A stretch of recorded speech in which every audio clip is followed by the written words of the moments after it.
Item ಯಾವುದೇ ಇರಲಿ try ಮಾಡಿ ಆಚಿ ಚಿಕನ್ ಮಸಾಲಾ. ಈಗ ಜೂನಲ್ಲಿ ಚುನಾವಣೆಯನ್ನು GBA ಮುಗಿಸ್ಬೇಕು ಅಂತ ಇದ್ದಿದ್ದು, ಆದರೆ ಸೆಪ್ಟೆಂಬರಿಗೆ ಮುಂದೂಡಿಕೆ ಯೋಚನೆಯಲ್ಲಿ ಇದೆ ಅಂತೆ. ಎಲ್ಲ ಸರಿಯಾಗಿದ್ರೆ ಎಲೆಕ್ಷನ್ ನಡೆಸಕ್ಕೆ ಏನ್ರಿ ನಿಮಗೆ ಏನು ಕಷ್ಟ ಆಗಿದೆ? GBA ಎಲೆಕ್ಷನ್ ಮುಂದೂಡಿಕೆಗೆ ರಾಜ್ಯ ಸರ್ಕಾರ ಸರ್ಕಸ್ ಮಾಡ್ತಾ ಇದೆ. ಕಾರಣ ದುಡ್ಡಿಲ್ಲ. ಸೆಪ್ಟೆಂಬರ್ವರೆಗೂ ಮುಂದೂಡಿಕೆಗೆ ಸುಪ್ರೀಂ ಮೊರೆ ಹೋಗುವಂಥದ್ದಿದೆ. ಪೇಸ್ ಇಲ್ವಾ? ಎದೆಗಾರಿಕೆ ಇಲ್ವಾ? GBA ಎಲೆಕ್ಷನ್ ನಡೆಸಲು ಈಗ ಸಮಯ ಇಲ್ವಂತೆ. 4 ತಿಂಗಳು ಕಾಲಾವಕಾಶ ನೀಡುವಂತೆ ಮನವಿ ಮಾಡಿಕೊಂಡಿದ್ದಾರೆ. ಕೊಡ್ತಾ ಇಲ್ವೇನ್ರಿ? ಎಷ್ಟು ದಿನಗಳಿಂದ ಕೊಡ್ತಾ ಇದ್ದಾರೆ? ಎಷ್ಟು ವರ್ಷಗಳಾಗೋಯ್ತು? ತಗೊಳ್ತಾನೆ ಹೋಗ್ತಾ ಇದ್ರೆ ಒಂದು ಚುನಾವಣೆ ನಡೆಸಕ್ಕೂ ಆಗಲ್ವಾ? ಅಷ್ಟೊಂದು ಪರಿಸ್ಥಿತಿ ಹೋಗ್ಬಿಟ್ಟಿದೆ ನಮ್ಮ ಕರ್ನಾಟಕದ್ದು. ಬರಗೆಟ್ಟು ಹೋಗ್ಬಿಟ್ಟಿದೆಯಾ? ಬೆಂಗಳೂರಲ್ಲಿ ಹೇಳೋರು ಕೇಳೋರು ಇಲ್ದಂಗೆ ಆಗ್ಬಿಟ್ಟಿದೆ. ವಾರ್ಡ್ಗಳಲ್ಲಿ ಯಾರನ್ನು ಕೇಳಬೇಕು, ಯಾರನ್ನ ಬಿಡಬೇಕು ಅಂತ ಹೇಳಿ ಎಲ್ಲಿ ಒದ್ದಾಡಬೇಕು ಜನ? ಯಾರಿಗೆ ಹೇಳಕ್ಕಾಗ್ತಿಲ್ಲ, ಯಾರಿಗೆ ಬಿಡೋಕ್ಕಾಗ್ತಿಲ್ಲ. ಬೆಂಗಳೂರಿನ ಪರಿಸ್ಥಿತಿ ಅಧ್ವಾನ ಮಾಡಿ ಹೋಗ್ಬಿಟ್ಟಿದ್ದಾರೆ. ಬಿಜೆಪಿಯಲ್ಲಿದ್ದಾಗಲೂ ಹಂಗೆ, ಅವಾಗ ಕಾಂಗ್ರೆಸ್ ಶಾಸಕರು ಬಿಜೆಪಿಯವರ ಜೊತೆಗೆ ಶಾಮೀಲಾಗ್ಬಿಟ್ಟು ಮುಂದಾಕಿ ಚುನಾವಣೆ ಬೇಡ ಮುಂದಾಕಿ ಅಂತ ಹೇಳ್ಬಿಟ್ಟು ಅಡ್ಜಸ್ಟ್ಮೆಂಟು ಬಿಜೆಪಿ ಜೊತೆಗೆ ಒಂದಿಷ್ಟು ಕಾಂಗ್ರೆಸ್ ಶಾಸಕರು. ಈಗ ಕಾಂಗ್ರೆಸ್ ಶಾಸಕರ ಜೊತೆಗೆ ಬಿಜೆಪಿ ಶಾಸಕರು ಮುಂದಾಕಿ ಈಗ ಬೇಡ ಅಂತ ಹೇಳಿ.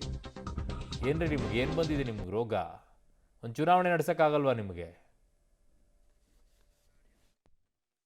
AICC ಪ್ರಧಾನ ಕಾರ್ಯದರ್ಶಿಗಳು, ಕರ್ನಾಟಕ ಉಸ್ತುವಾರಿ ರಣದೀಪ್ ಸುರ್ಜೇವಾಲಾ ಅವರು ಸಭೆಯನ್ನು ಕರೆದಿದ್ದರು. ಮುಖ್ಯಮಂತ್ರಿಗಳು ಮತ್ತು ಉಪಮುಖ್ಯಮಂತ್ರಿಗಳು, ನಮ್ಮ ಪಕ್ಷದ ಕಾರ್ಯಾಧ್ಯಕ್ಷರು TC ಚಂದ್ರಶೇಖರ್ ಅವರು, ನಾನು ಭಾಗವಹಿಸಿದ್ದೆ. ಅದರಲ್ಲಿ ಈಗ SIR ಮತ್ತು ಸೆನ್ಸಸ್ ಏನಿದೆ ಅದು ಕಡ್ಡಾಯವಾಗಿ ಕೇಂದ್ರ ಸರ್ಕಾರದ ಆದೇಶದಿಂದ ನಡೆಸೋದ್ರಿಂದ ಅದರಲ್ಲಿ ಕಡ್ಡಾಯವಾಗಿ ಎಲ್ಲ ಅಧಿಕಾರಿಗಳು ಭಾಗವಹಿಸ್ತಾ ಇದ್ದಾರೆ. ಅದು ಜೂನ್ವರೆಗೂ ನಡೀತದೆ. ಅದರಿಂದ ಯಾವಾಗ ಅಧಿಕಾರಿಗಳು ಚುನಾವಣೆಯ ಸಿದ್ಧತೆಗಳನ್ನು ಮಾಡ್ಕೊಳ್ಳೋದು, ಯಾವಾಗ ಚುನಾವಣೆಯನ್ನು ನಡೆಸೋದು ಅಂತ ಹೇಳುವಂಥದ್ದು ಒಂದು ಇವತ್ತು ಕರ್ನಾಟಕ ರಾಜ್ಯ ಸರ್ಕಾರದ ಮೇಲೆ ಒಂದು ಸವಾಲು. ಅದಕ್ಕೆ ಅದ್ರ ಬಗ್ಗೆ ಚರ್ಚೆಯನ್ನು ಮಾಡಿ ಯಾವ ಥರ ಕ್ರಮಗಳನ್ನು ಜರುಗಿಸ್ಬೇಕು, ಚುನಾವಣೆ ಮಾಡಲೇಬೇಕು ಅನ್ನೋಂಥ ಅನಿವಾರ್ಯತೆ ಇದ್ದರೆ ಯಾವ ರೀತಿ ಏನೇನು ಕಮಿಟಿಗಳು ಮಾಡಬೇಕು, ಮ್ಯಾನಿಫೆಸ್ಟೋ ಏನಾಗಬೇಕು, ಇದೆಲ್ಲವನ್ನು ಕೂಡ ಚರ್ಚೆಯನ್ನು ಮಾಡಿದ್ವಿ. ಮತ್ತು ಚುನಾವಣೆ ಈಗ ನಡೆಸೋಕ್ಕಾಗಲ್ಲ, ಅಧಿಕಾರಿಗಳು ಸಿದ್ಧತೆಯನ್ನು ಮಾಡ್ಕೊಳ್ಳೋಕ್ಕಾಗಲ್ಲ ಅಂತ ಹೇಳಿದ್ರೆ ಅಂಥ ಸಂದರ್ಭದಲ್ಲಿ ಏನು ಮಾಡಬೇಕು ಅಂತ ಹೇಳೋದನ್ನು ಕೂಡ ಚರ್ಚೆಯನ್ನು ಮಾಡಿದ್ವಿ. ಕೊನೆಯದಾಗಿ ಸರ್ವೋಚ್ಚ ನ್ಯಾಯಾಲಯದಲ್ಲಿ ಪ್ರಕರಣ ಇರೋದರಿಂದ ಮತ್ತು ಸರ್ವೋಚ್ಚ ನ್ಯಾಯಾಲಯದ ಆದೇಶ ಇರೋದರಿಂದ ನಾವೆಲ್ಲ ಕೂಡ ಅದಕ್ಕೆ ಬದ್ಧವಾಗಿರಬೇಕು. ಅದಕ್ಕೆ ಸರ್ವೋಚ್ಚ ನ್ಯಾಯಾಲಯದ ಮುಂದೆನೇ ಇದನ್ನು ಯಾವ ರೀತಿ ಈಗಿನ ನಾವು ಎದುರಿಸ್ತಾ ಇರುವಂಥ ಸಮಸ್ಯೆಗಳೇನು, SIRನಲ್ಲಿ ಏನು ಸಮಸ್ಯೆಗಳು ಎದುರಾಗ್ತದೆ. ನನ್ನ ಸಹೋದ್ಯೋಗಿ ಈಗ ರವೀಶ್ ನನ್ನ ಸಂಪರ್ಕದಲ್ಲಿದ್ದಾರೆ, ಪೊಲಿಟಿಕಲ್ ಬ್ಯೂರೋ ಹೆಡ್ಡು. ರವೀಶ್, ಈಗ ಹಿಂದೆ BJP ಅಧಿಕಾರದಲ್ಲಿದ್ದಾಗಲೂ ಕೂಡ ಚುನಾವಣೆಯನ್ನು ಮಾಡ್ಕೊಂಡು ಬಂದರು. ಈಗ ಕಾಂಗ್ರೆಸ್ ಅಧಿಕಾರಕ್ಕೆ ಬಂದ ನಂತರವೂ ಕೂಡ ಚುನಾವಣೆ ಮುಂದೂಡಿಕೆ ಮಾಡ್ಕೊಂಡು ಹೋಗ್ತಾ ಇದ್ದಾರೆ.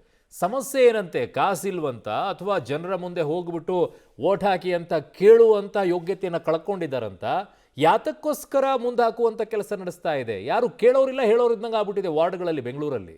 ಅರುಣ್, ಖಂಡಿತವಾಗಿ ಕೂಡ ಎಲ್ಲ ರಾಜಕೀಯ ಪಕ್ಷಗಳು ನಮಗೆ ಅನುಕೂಲ ಆಗಿಲ್ಲ, ಈ ಒಂದು ರೋಡು ಜೊತೆಗೆ ಈ ರೋಡ್ ಮ್ಯಾಪ್ ಕೂಡ ಇನ್ನೂ ಸಿದ್ಧತೆ ಮಾಡಿಕೊಂಡಿಲ್ಲ ಅಂತ ಸಂದರ್ಭದಲ್ಲಿ ಅದನ್ನು ಪೋಸ್ಟ್ಪೋನ್ ಮಾಡ್ತಾನೆ ಬಂದಿದ್ದಾರೆ. ಇದಕ್ಕೆ BJP ಕೂಡ ಹೊರತಾಗಿಲ್ಲ, ಕಾಂಗ್ರೆಸ್ ಕೂಡ ಹೊರತಾಗಿಲ್ಲ. ಯಾಕೆಂದರೆ ಸುಪ್ರೀಂ ಕೋರ್ಟಲ್ಲೂ ಕೂಡ ಇಂಥ ಜೂನ್ ಒಳಗಡೆ ನೀವು ಚುನಾವಣೆ ದಿನಾಂಕವನ್ನು ಘೋಷಣೆ ಮಾಡಿ ಅಂತ ಈಗಾಗಲೇ ಆದೇಶವನ್ನು ಕೂಡ ಕೊಟ್ಟಿರ್ತಕ್ಕಂಥದ್ದು. ಹಾಗಾಗಿ ಎಲ್ಲೋ ಒಂದು ಕಡೆ ಚುನಾವಣಾ ಆಯೋಗ ಜೂನ್ ಒಳಗಡೆ ಅಧಿಕೃತವಾಗಿ GBA ಚುನಾವಣೆಯನ್ನು ಘೋಷಣೆ ಮಾಡೋದಕ್ಕೆ ಕೂಡ ರೆಡಿ ಇದೆ.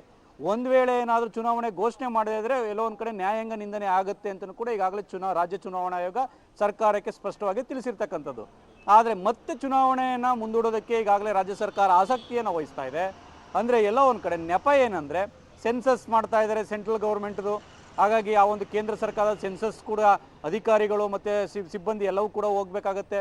ಜೂನ್ ಮತ್ತು ಜುಲೈನಲ್ಲಿ SIR ಕರ್ನಾಟಕದಲ್ಲಿ ಆಗುತ್ತೆ. ಈ ಪ್ರಕ್ರಿಯೆಗಳು ಮುಗಿಬೇಕಾದ್ರೆ 2 ತಿಂಗಳು ಬೇಕಾಗುತ್ತೆ. ಹಾಗಾಗಿ ಅಲ್ಲಿಗೂ ಕೂಡ ಸಿಬ್ಬಂದಿಯನ್ನು ಕಳಿಸ್ಬೇಕು. ಹಾಗಾಗಿ ಸದ್ಯಕ್ಕೆ ಆಗೋದಿಲ್ಲ ಅನ್ನೋದನ್ನು ಕಾನೂನಾತ್ಮಕವಾಗಿ ಎಲ್ಲೋ ಒಂದು ಕಡೆ ಮಂಡನೆ ಮಾಡೋದಕ್ಕೆ ಸುಪ್ರೀಂ ಕೋರ್ಟ್ ಮೊರೆಯನ್ನು ಮತ್ತೆ ಹೋಗಿದ್ದಾರೆ. ಹಾಗಾಗಿ ಇದನ್ನು ಸುಪ್ರೀಂ ಕೋರ್ಟ್ ಅಕ್ಸೆಪ್ಟ್ ಮಾಡುತ್ತೋ ಇಲ್ಲೋ ಅನ್ನೋ ಕೂಡ ಕಾದು ನೋಡಬೇಕಾಗತ್ತೆ. ಇವರು ಟೈಮ್ ಕೇಳ್ತಾ ಇರ್ತಕ್ಕಂಥದ್ದು ಸೆಪ್ಟೆಂಬರ್ ತನಕ ಕೊಡಲಿ ಅಂತ. ಅಂದರೆ ಇವರಲ್ಲಿರ್ತಕ್ಕಂಥ ಆಂತರಿಕ ಕಿತ್ತಾಟ, ಕುರ್ಚಿ ಇದೆಲ್ಲವೂ ಕೂಡ ಕ್ಲಿಯರ್ ಆಗಲಿ ಅಂತ ಒಂದು ರೀತಿಯಲ್ಲಿ ಪೋಸ್ಟ್ಪೋನ್ ಮಾಡ್ತಾ ಇದ್ರು. ಅಲ್ಲ ನಿಜಕ್ಕೂ ಕೂಡ ಇನ್ನೂ ಪಿಚ್ಚನ್ನು ಸೆಟ್ ಮಾಡಬೇಕು, ಇನ್ನೂ ನಮ್ಗೆ ವರ ಆಗಿಲ್ಲ, ಈ ಒಂದು GBA ಬೆಂಗಳೂರಿನಲ್ಲಿ ಜನರ ಮತದಾರರು ನಮಗೆ ಆಗ್ತಾರೆ ಅನ್ನೋದು ಕೂಡ ಇನ್ನೂ ಕೂಡ ಸೆಟ್ ಆಗಿಲ್ಲ ಅಂತ ಏನಾದರೂ ಪೋಸ್ಟ್ಪೋನ್ ಮಾಡ್ತಾ ಇದ್ದಾರೋ ಗೊತ್ತಿಲ್ಲ. ಹಾಗಾಗಿ ಈ ಹಿಂದೆಯೂ ಕೂಡ BJP ಇದೇ ಕೆಲಸವನ್ನು ಮಾಡಿತ್ತು, ಈಗ ಈ ಕಾಂಗ್ರೆಸ್ ಸರ್ಕಾರವು ಕೂಡ ಇದನ್ನೇ ಮಾಡ್ತಾ ಇರ್ತಕ್ಕಂಥದ್ದು. ನೀವು ಹೇಳ್ದಂತೆ ಇಲ್ಲಿ ಎಲ್ಲ ಒಂದು ಕಡೆ ವಾರ್ಡ್ಗಳಲ್ಲಿ ಆ ಒಂದು ಅದಕ್ಕೆ ಪ್ರತಿನಿಧಿಗಳು ಇಲ್ಲದಂತೆ ಎಲ್ಲ ಒಂದು ಕಡೆ ಸಮಸ್ಯೆಗಳು ಕೂಡ ಹೆಚ್ಚಾಗ್ತಾ ಇರ್ತಕ್ಕಂಥದ್ದು. ಹಾಗಾಗಿ ಮುಂದೆ ಸುಪ್ರೀಂ ಕೋರ್ಟ್ ಯಾವ ರೀತಿ ಆದೇಶ ಕೊಡುತ್ತೆ ಕಾದು ನೋಡಬೇಕು ಅವರು. ಓಕೆ ರವೀಶ್, ನಿಮ್ಮೆಲ್ಲ ಮಾಹಿತಿಗೆ ಧನ್ಯವಾದಗಳು. ಸೊ ಒಂದು ಚುನಾವಣೆಗೆ ಹೋಗಿ ಜನರ ಬಳಿಗೆ ನನಗೆ ಓಟ್ ಹಾಕಿ ಅನ್ನುವಂಥ ಅರ್ಹತೆಯನ್ನು ಕಳ್ಕೊಂಡಂಗೆ ಕಾಣಿಸ್ತಾ ಇದೆ. ಕಾರಣ ಜನ ಚೀತು ಅಂತ ಉಗಿತಾ ಇದ್ದಾರೆ. ಕಾರಣ ರಸ್ತೆಯಿಂದ ಹಿಡಿದು ಮನೆವರೆಗೂ ಕೂಡ ಒಂದಲ್ಲ ಒಂದು ಸಮಸ್ಯೆಗಳನ್ನು ಜನ ಎದುರಿಸ್ತಾನೆ ಇದ್ದಾರೆ.